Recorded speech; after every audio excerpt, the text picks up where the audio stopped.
KSTR Records. So you already signed it. Yes, I signed it already.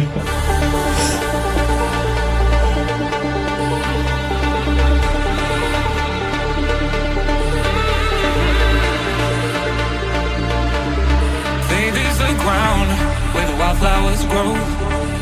A quiet force that whispers what you know. Stars above, you're watching you rise. Every stumble's just a dance in disguise. Melodic techno. Not melodic techno. I love this direction. I'm like, why is he skipping through this part like 3 times now? He constantly revisits it, I don't know why.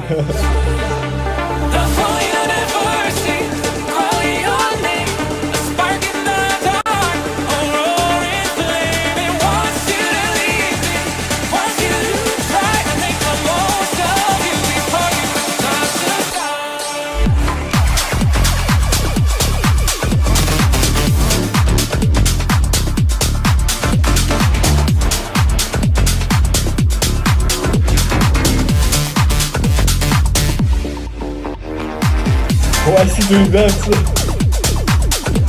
Fate is the ground, right? Subconsciously. Maybe.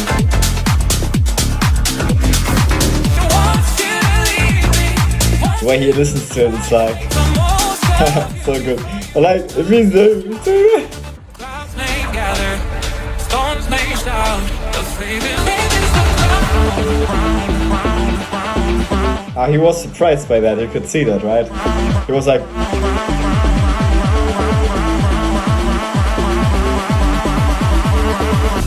Yeah, it's good, it's good. Like, the groove is there, bro.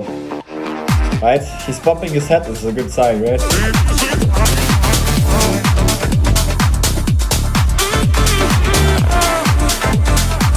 The main issue with this track is the changes you do. As CD Cap puts it, cuts. Is that what you would call that? Cuts? Those cuts? Yeah. Yeah, it's like you break, fucking like the song starts. I'm like, oh, okay, cool, very euphoric, super sick. Vocals work, but What's this word, forex? Like, what? This is actually, I don't even know what it means. It's like emotional, I would say, right? That's what he says. And like the cuts, it's like Little Party, for example, the track that I have out with Vocod.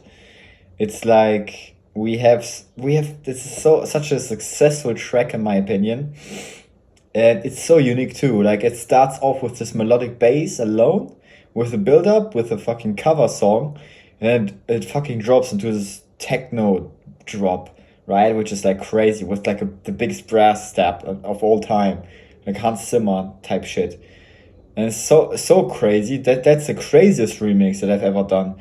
And it's also the best song that I've ever posted on Spotify. And it's also like such a big switch up.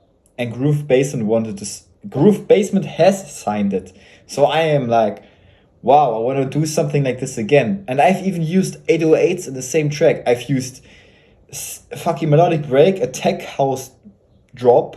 Then I switched up the tech house drop with the melodic piano. And melodic melody again in the C part of the drop, and then I go into an 808 in the break, and I introduce the drums again in the break and crazy shit like that, right? So I'm really like, I don't really give a fuck about, it switches from idea to idea. That's how I produce. That's my style, And he also is gonna say later, oh yeah, it's maybe just my subjective, perception. Yeah, it is. Because that's just the type of shit that I do. I am so proud of this track, honestly. I'm just like, whatever he says, it's gonna add to it. I'm not gonna change a lot of things. I'm just gonna agree with things that he says, but that's it. then the moment that bass comes in, the transition, miffy. Like, firstly, me, I'd be. And also, I looked up the word miffy, and it's like, it could be a compliment, because it sounds like, ChatGPT told me, okay, it sounds like a character, like a bunny, or it stems from the word bunny or rabbit, sort of. But it means in terms of, okay, you're a rabbit, and rabbit is like cute, sounds cute, sounds very character type like one simple character.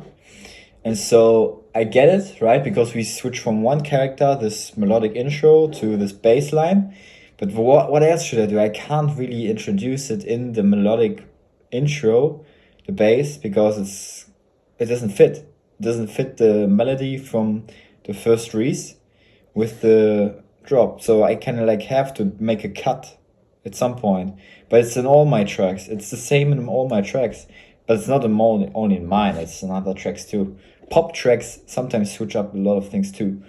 Like, they have 3 to 4 ideas sometimes even. So I'm like, this is totally normal, I think. Looking at it, but it could be fine. It's just maybe. And also we had I think the context is important, because in this stream we had a lot of techno tracks, just house tracks straight up, and a lot of the stuff is really simple. Honestly, it's the same bass line. It's just sometimes synths, but I have a pop mind put into a tech house EDM style. So that's really my approach. Objective me going 206.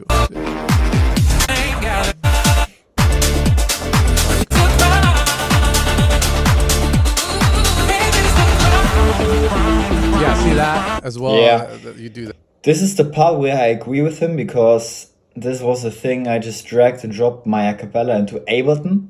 I normally only work in FL Studio, but this time I've been working in Ableton alone, because I cannot do this DJ effect with this shortened loop that gets increasingly faster that you could hear. I cannot do that in FL Studio, so I have to switch to Ableton, export it there and stuff. So it sounds different. The format is different because I used the original file, and in the original file it just sounds different. And so what I did now, I've actually exported a new file. I exchanged this one already that you can see here in the live stream. And I have the vocal, I've sort of like filtered the vocal before, shortly before that second build up, where the short thing is coming in. And I've also attached the whole sentence before the woman says ground, in the same format and in the same dry signal. So it sounds like one sentence, and she finishes it like, faith is the ground. So it makes more sense in a way. Just listen to what he has to say to that. And I'm just like, it goes straight into it like that. And I'm just like, oh. It's cool, like, if in its own little pocket, right? It sounds nice. The question is, does the track need it? Like, if you were to use that in the beginning of the song, then it would make sense to me. Kind of like a surprise, you're bringing it back to the beginning, but we've never heard that, so I guess that's where the randomness of it comes from. And I also get that. It hasn't been introduced in a less abrupt way, which allows me, when you abruptly put it here, it's like, oh, it's back, hell yeah, you know? The thing is, I really like it because he makes a good point. I only had it once, like here in the track, and you can barely hear it, so he hasn't even noticed it, probably, because he said it's random. He didn't really notice it as a standalone a cappella. And I get it. I just use it here like as a simple, in the background. I've reduced it like 5 to 6 to 7, 8 dB. This faith is the ground, with the format being like 4 semitones or something down. And so I think it's a great idea to put it into the intro, right? Faith is the ground, just like that, because we don't really have it. And I think if we introduce the vocal, it makes sense, because the name of the track is Faith is the Ground. If we have it, it would be a great thing, because we would take away the randomness from the second build-up, right? If we have that in the beginning too. And we sort of also create a surprise then when the first verse starts, right? Because the first verse starts on an even level when it comes to the format.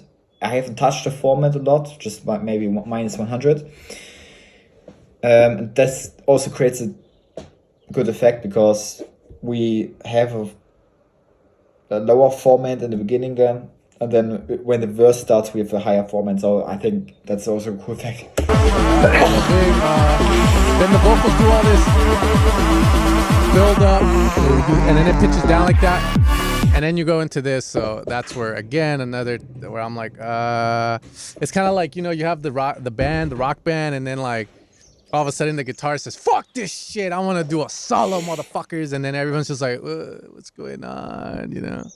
Maybe you go to a Christian church, the worshiping part of it, you know, in the beginning they play music, and then the pastor's saying some words, and all of a sudden the guitar player's like, "Fuck it," you know, and then it starts doing all that shit, you know. That's what this feels like in the, you know. So a bit definitely out there.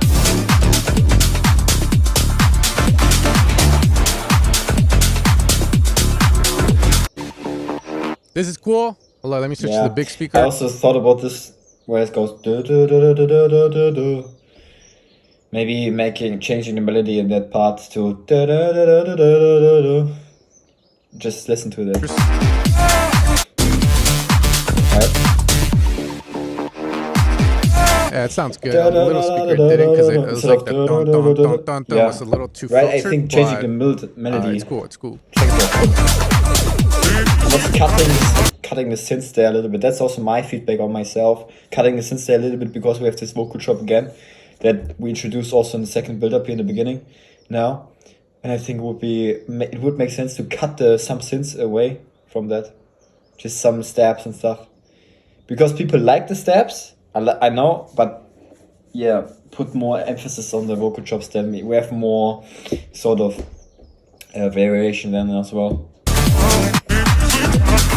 But I think just don't overdo the variation. Sometimes I fuck myself with this, keeping it the same because people want to hear the second drop. They just want to have that feeling back, right?